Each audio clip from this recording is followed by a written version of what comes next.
Salut à tous, c'est Hugo Mouton. On se retrouve aujourd'hui pour une nouvelle vidéo. Une vidéo qui ne portera pas sur un Grand Prix de l'année 2019 de F1, mais sur les anciennes règles de la F1. J'avais déjà fait une vidéo sur les règles de l'année 2019 en F1, mais on m'a demandé dans les commentaires de faire une vidéo sur les anciennes règles. C'était une petite proposition que je vous avais faite et elle a été validée, donc je vais vous la faire. Alors ça va être une vidéo en deux parties. Une vidéo sur les qualifications et les formats de course avant. Donc ça va être aujourd'hui. Et une prochaine vidéo sur les pit stops et les stratégies avant, qui sera suivie d'une vidéo sur les stratégies d'aujourd'hui, de 2019, quelle stratégie on utilise.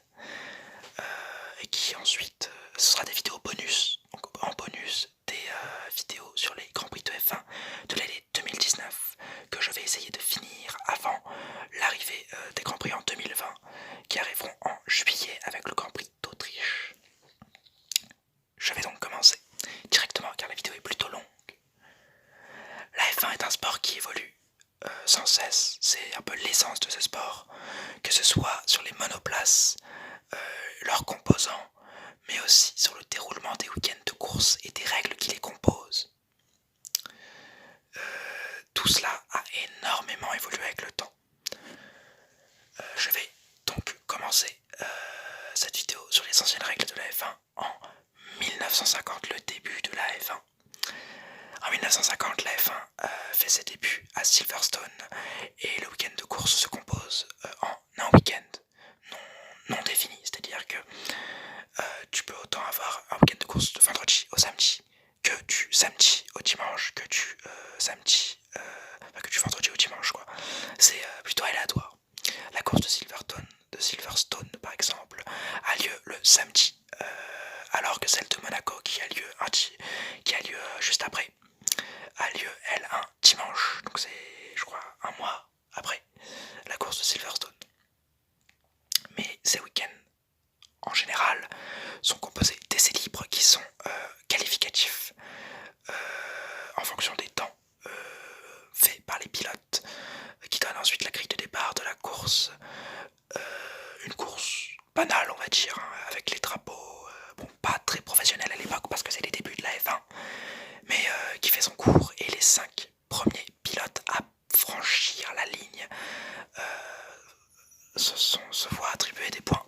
Alors pour le premier c'est 8 points, pour le deuxième c'est 6 points, le troisième 4 points, le quatrième 3 points, le cinquième 2 points, et le point du meilleur tour qui était à l'époque attribué. Mais cette règle sera retirée en 1960 et ce point symbolique du meilleur tour sera donné au 6ème de la course. Alors la petite spécificité de cette époque qui me plaît beaucoup, c'est que les pilotes avaient le droit de récupérer la monoplace de leur coéquipier pour concourir pour leur compte. Donc leur coéquipier abandonné et seulement la moitié des points étaient reversés au pilote qui avait récupéré la monoplace s'il finissait dans les points. Donc c'est une petite spécificité qui est très, très intéressante. Donc ça montre qu'il y avait déjà des consignes d'équipe à l'époque, ou que les pilotes se passaient par bonté leur voiture pour voir leur ami finir, parce qu'à l'époque les pilotes étaient très très très très très soudés. La professionnalisation de la F1. Les qualifications sont un peu plus encadrées, avec un système qui perdura jusqu'en 1996, après quelques années 1950. Alors les qualifications sont cette fois-ci composées d'essais libres le vendredi et le samedi matin, normal, et des essais qualificatifs le vendredi après-midi et le samedi après-midi. Ce qui donnait donc 2 séances aux pilotes pour faire le meilleur temps possible avec un nombre de tours alloué. Donc on leur donnait un nombre de tours à faire et on prenait le meilleur tour sur tout leur tour parcouru. Le gros problème était que les pilotes se gênaient énormément. C'est-à-dire que déjà les pilotes à l'époque pouvaient être 26 dans un paddock avec des préqualifications pour évincer les pires équipes, parce que des fois ça pouvait aller jusqu'à 30 pilotes, donc c'était injouable, quoi. Et donc la gêne était très très très souvent là, ce qui dérangeait beaucoup de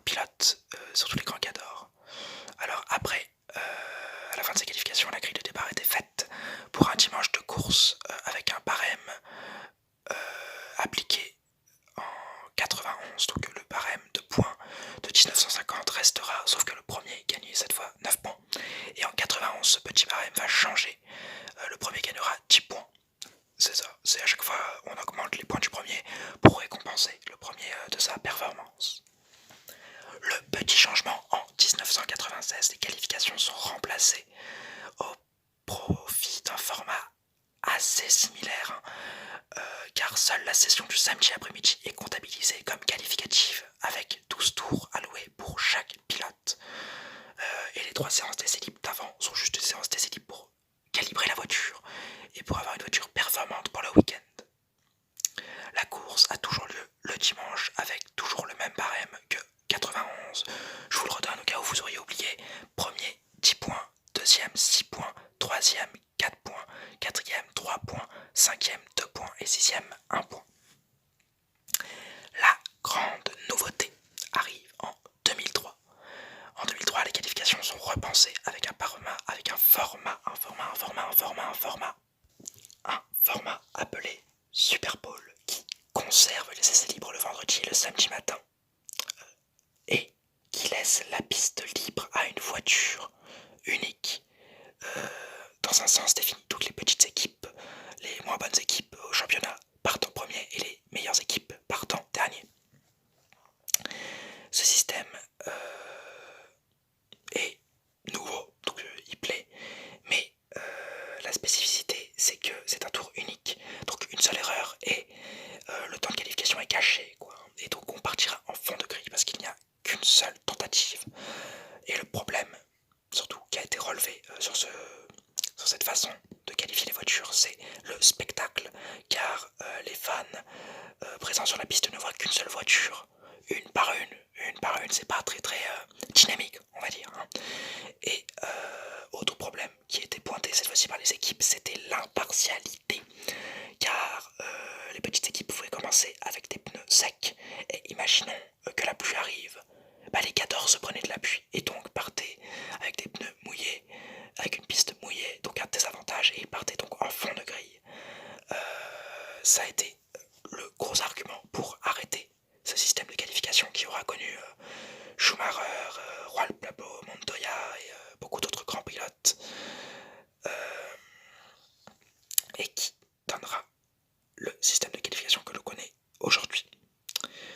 Aujourd'hui, notre système de qualification est composé d'une Q1, d'une Q2 et d'une Q3. Alors ce système est arrivé en 2006, si je ne dis pas de bêtises. Et il semble être le meilleur, hein, selon moi, car toutes les équipes sont montrées. Le système est impartial, car quand il pleut, toutes les équipes souffrent de la pluie.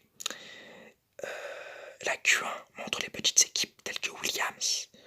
La Q2 montre la bataille au milieu de tableau entre Renault, Haas, Racing Point, McLaren, Toro Rosso et les autres équipes. Et la Q3 nous montre la bataille avec les 3 grandes équipes, Red Bull, Ferrari et Mercedes, et les équipes de milieu de tableau qui ont réussi à s'extirper de la Q2. C'est donc un format très intéressant qui a néanmoins cette année été mis à mal, hein, par le Grand Prix de Monza, qui a été décrié sur sa Q3 après l'accident de Kimi Raikkonen qui a provoqué un drapeau rouge. Toutes les voitures ont dû ressortir en même temps et aucune n'a voulu se donner l'aspiration, ce qui a créé un gigantesque bordel, un bouchon qui a empêché tous les pilotes de faire leur second tour excepté Sainz qui n'a pas pu améliorer. Mais selon moi, ce problème tient de la voiture et de son aérodynamisme et non pas du format de qualification, car l'aérodynamique de la F1 cette année et depuis 5-6 ans tient grâce au tiers des voitures avant.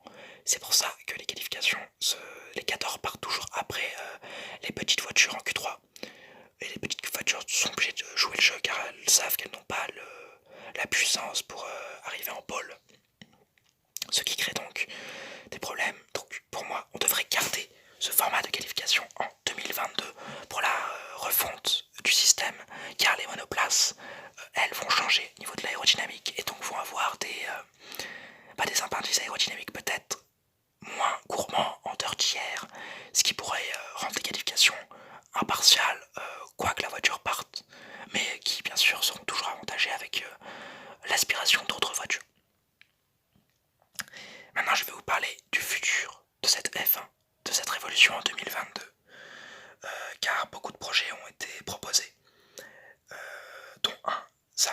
reverse grid qui consiste dans le fait d'une qualification simple comme on la connaît aujourd'hui. Mais tous les pilotes présents en Q3 se verront inverser leur place.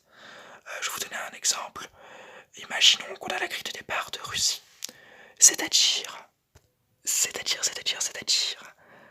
Leclerc, Vettel, Hamilton, Verstappen, Albon, Bottas, Sainz, Norris, Kvyat et Gasly. Et bien la grille serait inversée. Gasly partirait premier, Kvyat second, Norris, Sainz, Bottas, Albon, Verstappen, Hamilton, Vettel et Leclerc. Et Perez qui est 11ème, lui serait 11ème, car éliminé en Q3, donc partirait de la 11ème place. Mais ce problème pose, cette qualification, ce format pose un problème aux grandes équipes qui ont pour argument, qui est un argument que je conçois totalement et que je trouve juste, la pole position est réservée à la meilleure voiture et pas à une voiture qui est là juste pour faire le spectacle. Sinon après le sport passe pour un sport de rigolo quoi, et c'est pas ce qu'on cherche à avoir en F1. Donc pour moi ce n'est pas un format qui pourrait être intéressant. Un autre format qui a été proposé de qualification est arrivé au GP du Japon, qui a été raccourci à cause du typhon Akibis. Allez voir la vidéo, ma vidéo du Grand Prix d'ASMR Japon, qui était très intéressant. Et donc le Grand Prix n'a eu lieu que sur 2 jours, ce qui mettait plus de pression aux pilotes, mais aussi aux écuries. Et ce qui a plu à absolument tout le paddock. Tout le paddock s'est réjoui de cela. Donc cette idée pourrait peut-être être reprise en 2022, donc raccourcir le week-end de course. Mais il y a un énorme inconvénient qui empêcherait à tous les coups cela. C'est que le circuit veut du passage pour pouvoir vendre des billets. Si le circuit n'a que samedi et dimanche comme jour de roulage avec des voitures, le vendredi c'est un jour creux où il n'y a personne. Donc pour moi, ce système pourrait fonctionner si, et seulement si, on faisait un petit truc qui en plus serait bien pour les fans. Le vendredi, la FP1 et la FP2. Le samedi, un jour totalement dédié aux médias et au public, comme à peu près ce qu'on a à Monaco le vendredi. Le jeudi, c'est la FP1 et la FP2. Le vendredi, c'est le média, c'est tout en fait. Ça, c'est média, public et tout et tout. Le samedi, c'est FP3 et qualification. Et le dimanche, c'est la course. Et pourquoi pas faire ça pour un Grand Prix normal, c'est-à-dire un vendredi de course, enfin un vendredi d'essai libre, un samedi, un samedi pour les médias et pour les publics, et un dimanche pour la course.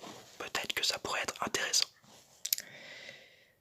Et bien voilà, j'espère que cette vidéo vous aura plu, qu'elle n'aura pas été trop bordélique, que vous auriez compris des choses. J'ai un peu repris les règles qu'on a aujourd'hui, je vous ai donné des perspectives futures, parce que je trouvais ça intéressant. Le Grand Prix d'Indianapolis, de Austin, excusez-moi, devrait arriver dans pas très longtemps. Et il sera ensuite suivi des pit stops, de l'histoire du pit stop et des stratégies en F1. J'espère vous avoir relaxé. Le petit like, le petit commentaire et le petit abonnement, si tout est bon. Allez voir mes autres vidéos si vous avez envie. Et forza Ferrari!